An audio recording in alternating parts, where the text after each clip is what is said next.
Bonjour à tous, membres du groupe d'RC Construction ou autres groupes, ou personnes que je connais. J'avais promis de faire une petite vidéo pour montrer le Trommel, les modifications que j'ai faites sur cet engin.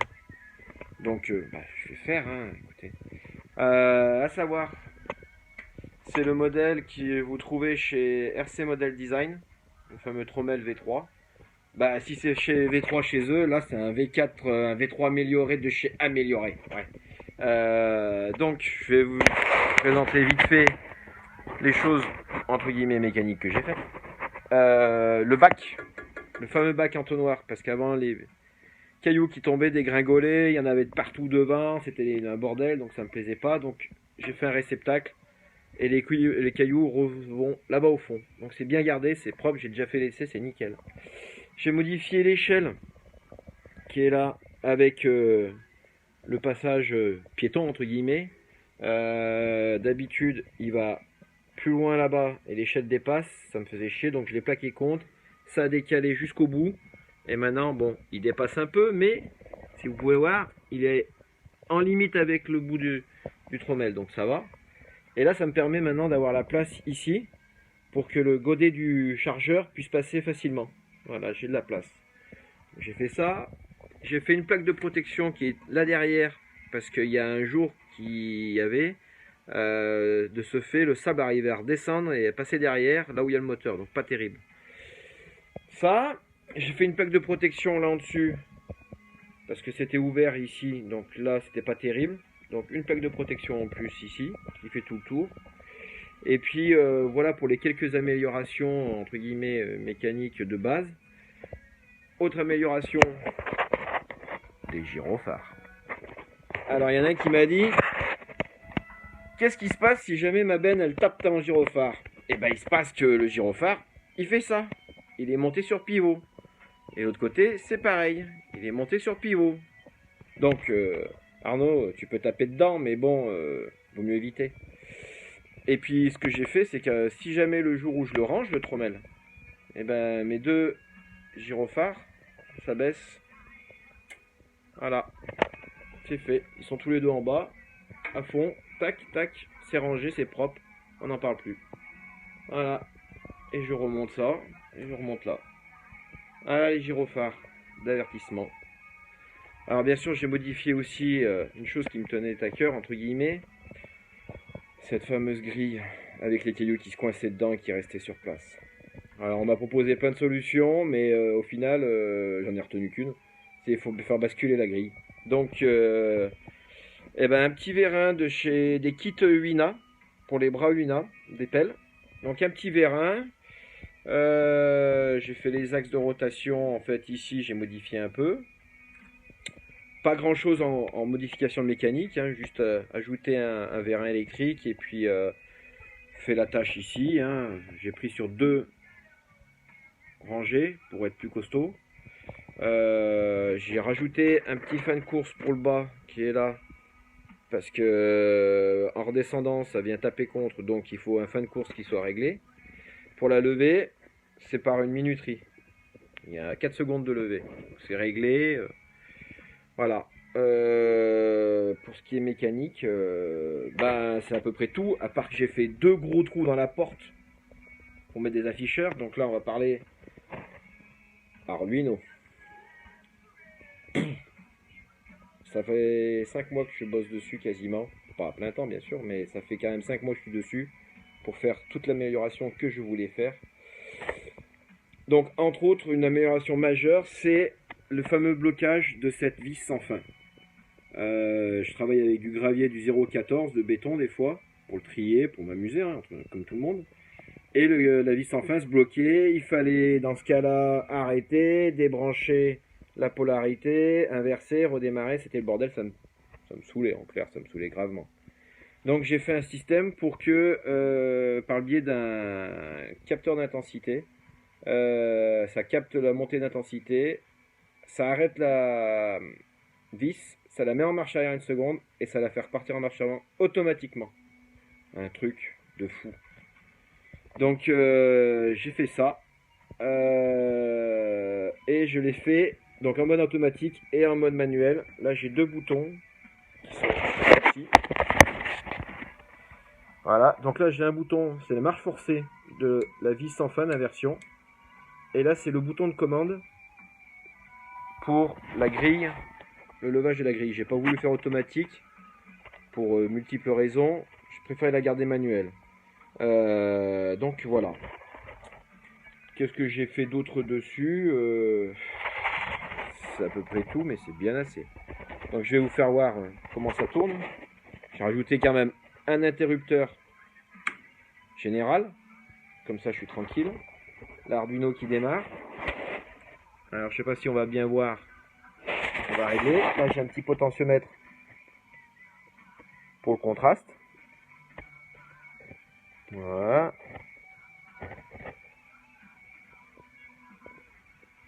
C'est dur à voir là. Mais là, sur la première ligne,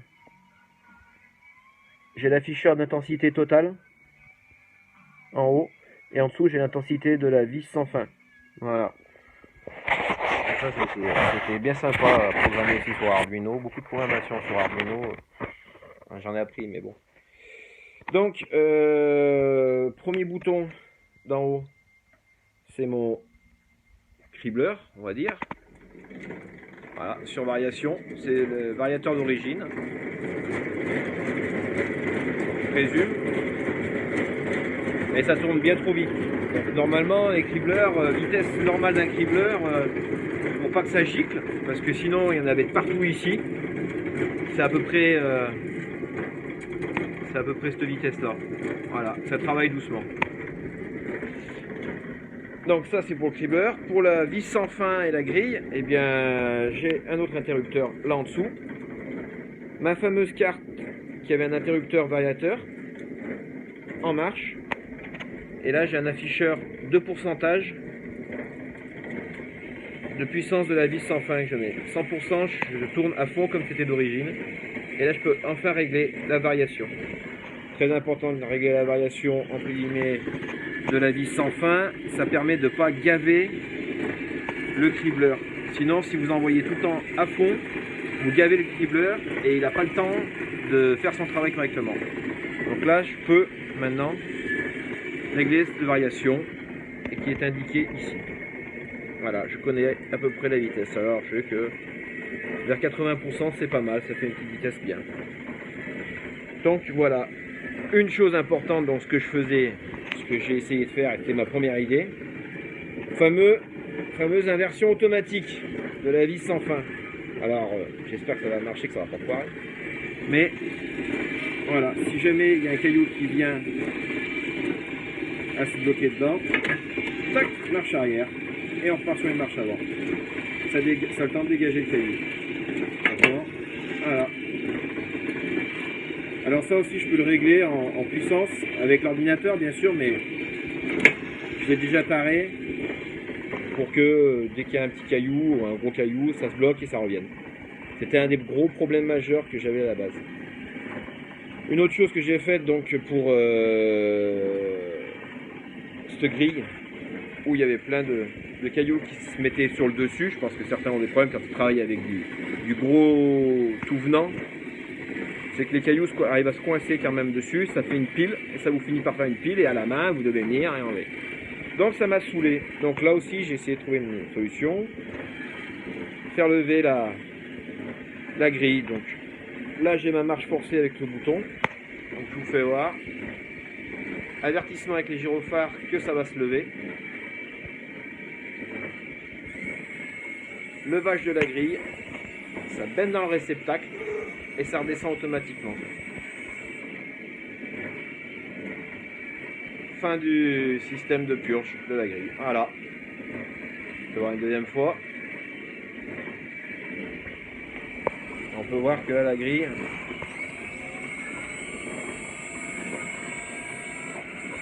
elle se lève quand même bien. Voilà. Donc ça aussi, ça a été sympa. Après, il y a le convoyeur qui se trouve aussi sur RC Model Design, qu'on peut faire mettre avec, comme j'ai déjà fait pour un chantier, pour alimenter. Le problème, c'est qu'au moment où ma grille se lève, il faudrait que le convoyeur s'arrête pour pas alimenter en gros cailloux ou quoi que ce soit. Donc j'ai prévu ça. J'ai fait une petite sortie ici avec un fil qui revient sur le coffret que vous avez en même temps à l'origine. À l'intérieur, j'ai rajouté une petite carte qu'il n'y a pas, c'est vraiment du basique, hein. Il n'y a vraiment qu'un interrupteur soudé à la Mormon 2, je dirais. Et là maintenant il y a une petite carte. Ce qui fait qu'avec cette petite carte, ce que je peux faire, c'est que là j'ai un interrupteur, marche avant, donc j'ai bien mon convoyeur qui monte. Mais si j'ai un problème quelconque, j'ai un autre sens où en fait là il vient de redescendre, donc j'ai une inversion manuelle, mais c'est tant mieux, c'est en cas de blocage. Donc là je le mets en marche avant, en marche normale, et maintenant avec cette petite carte en plus j'ai un variateur qui est là. Donc maintenant ce qui me permet que le convoyeur puisse régler sa vitesse aussi à fond, et pour pas gaver le réceptacle, je peux ralentir le convoyeur et au moins il n'y a pas de réceptacle en charge. Et ce qui est bien, c'est que, donc, comme je disais, au moment où je fais lever la grille, donc le convoyeur s'arrête. Donc là maintenant j'ai fait mon petit retour ici. Je suis arrivé à faire un petit câblage et à présent, quand j'appuie sur les gyrophares, enfin sur le levage de grille, le convoyeur s'est arrêté.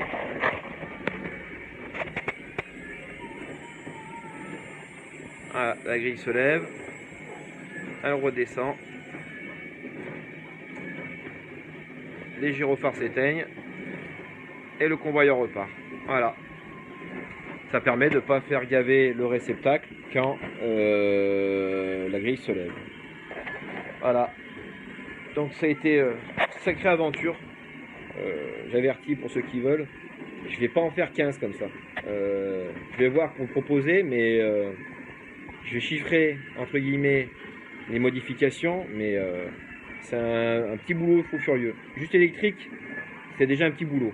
Donc voilà. C'est pas mal. Là ça va tourner non-stop maintenant.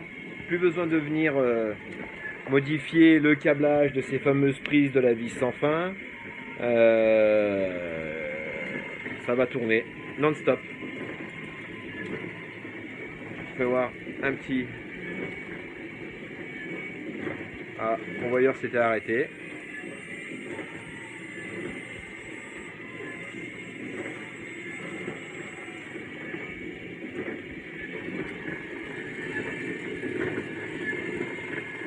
Et le convoyeur repart.